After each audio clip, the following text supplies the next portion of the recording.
June 26. മത്തായിയുടെ വിശുദ്ധ സുവിശേഷത്തിൽ നിന്നുള്ള വായന. അധ്യായം 7, 21 മുതൽ 29 വരെയുള്ള വാക്യങ്ങൾ. അക്കാലത്ത് യേശു തൻ്റെ ശിഷ്യന്മാരോട് അരുളി ചെയ്തു, കർത്താവേ, കർത്താവേ എന്ന് എന്നോട് വിളിച്ചപേക്ഷിക്കുന്നവനല്ല, എൻ്റെ സ്വർഗസ്ഥനായ പിതാവിൻ്റെ ഇഷ്ടം നിറവേറ്റുന്നവനാണ് സ്വർഗരാജ്യത്തിൽ പ്രവേശിക്കുക.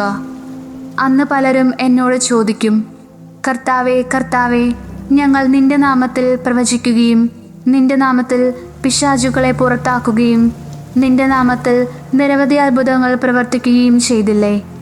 അപ്പോൾ ഞാൻ അവരോട് പറയും, നിങ്ങളെ ഞാൻ ഒരിക്കലും അറിഞ്ഞിട്ടില്ല. അനീതി പ്രവർത്തിക്കുന്നവരെ, നിങ്ങൾ എന്നിൽ നിന്ന് അകന്നു പോകുവിൻ. എൻ്റെ ഈ വചനങ്ങൾ ശ്രവിക്കുകയും അവ അനുസരിക്കുകയും ചെയ്യുന്നവൻ പാറമേൽ ഭവനം പണിത വിവേകമതിയായ മനുഷ്യന് തുല്യനായിരിക്കും. മഴ പെയ്തു, വെള്ളപ്പൊക്കമുണ്ടായി, കാറ്റൂതി, അത് ഭവനത്തിന്മേൽ ആഞ്ഞടിച്ചു, എങ്കിലും അത് വീണില്ല. എന്തുകൊണ്ടെന്നാൽ അത് പാറമേൽ സ്ഥാപിതമായിരുന്നു.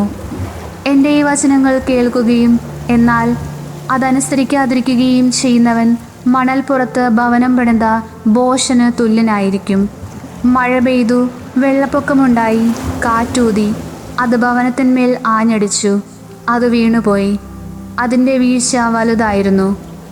യേശു ഈ വചനങ്ങൾ അവസാനിപ്പിച്ചപ്പോൾ ജനാവലി അവൻ്റെ പ്രബോധനത്തെപ്പറ്റി വിസ്മയിച്ചു. അവരുടെ നിയമജ്ഞരെ പോലെയല്ല, അധികാരമുള്ളവനെ പോലെയാണ് അവൻ പഠിപ്പിച്ചത്.